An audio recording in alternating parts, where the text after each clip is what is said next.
হে কৃষ্ণ ঠাকুর, হে তুলসী মাতা, তোমাদের আশীর্বাদে আমাদের মেয়ের বিয়েটা যেন ঠিক হয়ে যায়।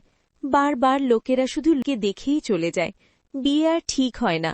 এবার কৃপা করো ঠাকুর।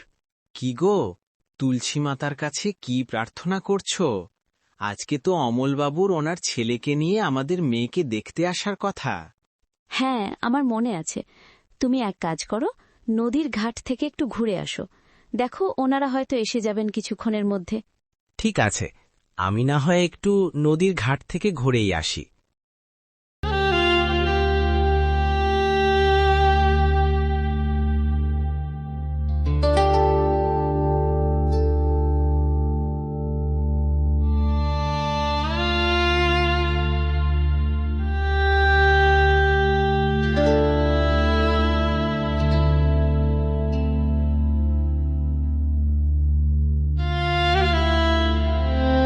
অমলবাবু, আপনাদের আসতে কোনো কষ্ট হয়নি তো? আরে না মশাই, কষ্ট হবে কেন? ছেলের জন্য মেয়ে দেখতে আসা সে তো আনন্দের ব্যাপার, এখানে কষ্ট কিসের? তবে আমাদের কি বেশি দেরি করা যাবে না? জানেনই তো, সুন্দরবনে জঙ্গলে বাঘের ভয়, বিকেলের মধ্যে বাড়ি ফিরতে হবে।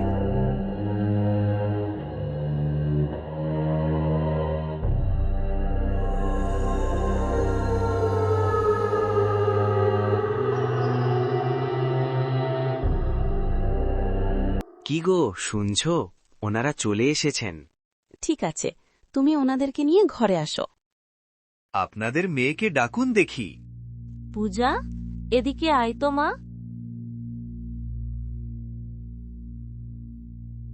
বাহ বাহ, মেয়ে তো সুন্দরে আছে। তা তুমি কতদূর পর্যন্ত লেখাপড়া করেছ? আজ্ঞে বাবু, অভাব অনটনের কারণে মেয়েটারে লেখাপড়া করাতে পারিনি। ও, এই কথা। এইটা কোনো ব্যাপার না। বাড়ির মেয়েরা আর পড়াপড়া কি করব, খালি খালি টাকা পয়সা নষ্ট। আপনাদের মেয়েকে আমাদের পছন্দ হয়েছে, শুধু একটু চাওয়া পাওয়া বাকি আছে। আপনি যৌতুক বাবদ আমারে 1,00,000 টাকা দিবেন। আর বাবা, তোর কিছু লাগবো নাকি? তোর হবু শ্বশুরে কয়া ফেলা, এইটাই চাওয়ার সময়, তোর ভবিষ্যৎ গড়ে নেওয়ার সময়। হ্যাঁ বাবা, আমি একখান বড় নৌকা নিমু, সারাদিন নদীতে মাছ ধরমু, তাতেই চলবে। সেই আমার একটা ভটভটি নৌকা লাগবে। এতগুলো টাকা আবার ভটভটি নৌকা? আমাদের তো সামর্থ্য নেই এত কিছু দেবার। তাহলে আর কি করার, চল বাবা, চলে যাই। বাবা থাক, আমার বিয়ের দরকার নেই। আমি কি তোমাদের কাছে বোঝা হয়ে গেছি বাবা? বাবু, আমাকে 2 মাস সময় দিন, আমি সব ব্যবস্থা করছি। ঠিক আছে, তাহলে ওই কথাই রইল।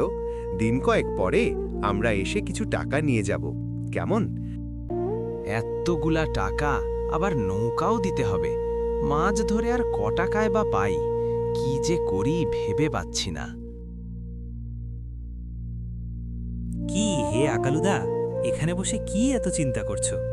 আর বলিস না, হঠাৎ কইরা মেয়ের বিয়ে ঠিক করলাম। এবার ডিমান্ড নিয়ে দর কষাকষি করি নাই, যা চাইছে তাতেই রাজি হইছি। কিন্তু 1,00,000 টাকা আর একটা নৌকা দিমু কথা থেকে সেই চিন্তায় করছি রে। মাছ ধরে আর কয় টাকা পাই? 2 মাস সময় নিয়েছি, টাকা তো দিতে হবে। কি যে করি ভেবে পাচ্ছি না। ও, এই ব্যাপার। আমরা তো সুন্দরবনে যাচ্ছি মধু সংগ্রহ করতে, চাইলে আমাদের সঙ্গেও যেতে পারো। মধুর বাজার খুব চড়া, খুব দ্রুতই টাকার ব্যবস্থা করে ফেলতে পারবে। গেলে চলো। ঠিক আছে, চল, আমিও যাব তোদের সাথে। আকালুদা, আগে নৌকা থেকে নেমো না, আশেপাশে কিছু আছে কিনা দেখি আগে। কিরে, তোরা নেমে আয়। হ্যাঁ আকালুদা, নামছি। এ কি আকালুদা, তোমার পিছনে বাঘ! তাড়াতাড়ি নৌকায় উঠে পড়ো। ওরে বাপরে, বাঘ! বাঁচাও আমাকে! আর দৌড়াও।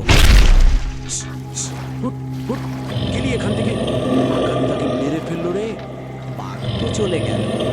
চল, আকালুদার দেহটাকে বাড়িতে দিয়ে আসি। হ্যাঁ, তাই চল। কি থেকে কি অঘটন ঘটে গেল। অভাগা এসেছিল মেয়ের বিয়ের টাকা জোগাতে, এখন নিজেই লাশ হয়ে পড়ে আছে। নৌকা থামাতে না থামাতেই লাফ দিয়ে নেমে বেগড়ে প্রাণটা হারালো। দেখতেও দিল না আশেপাশে বাঘ আছে কিনা।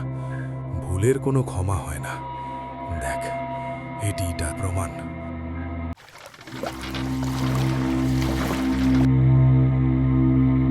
বলো হরি, হরি বল, বলো হরি, হরি বল, বলো হরি, হরি বল, বলো হরি, হরি বল, বলো হরি, হরি বল, বলো হরি। হরি বল।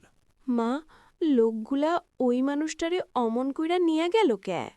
মানুষটা মইরা গেছে বাবা। মা, মানুষ মরে কে? জন্ম নিলে তো একদিন মরতেই হবে বাবা। যার যখন সময় হবে তাকে চলে যেতেই হবে রে বাপ। ওহ, তুই বুঝবি না। মা, আমি কিন্তু তোমারে মরতে দেবো না। ঠিক আছে বাবা, ঠিক আছে। তা কি খবর? টাকার ব্যবস্থা কিছু হলো? আমরা বাপ পোলা মিল্লা টাকা নিতে আসলাম। বলো হরি, হরি বল, বলো হরি, হরি বল, বলো হরি, হরি বল। বৌদি আকালুদা আমাদের সঙ্গে বনে গিয়েছিল মেয়ের বিয়ের টাকা জোগাতে। দুর্ভাগ্য, অতর্কিত আকালুদাকে বাঘ আক্রমণ করে বসে। আকালুদা ওখানেই মারা যায়। এবার আপনাদের সবার শান্তি হলো তো? কারোর লক্ষ লক্ষ টাকা চাই, কারোর ভটভটি নৌকা চাই। নিন, আমার বাবা আপনাদের জন্য তার জীবনটাই দিয়ে দিল। বিয়ের টাকা জোগাড় করতে গিয়ে আমার বাবা চিরদিনের জন্য হারিয়ে গেল।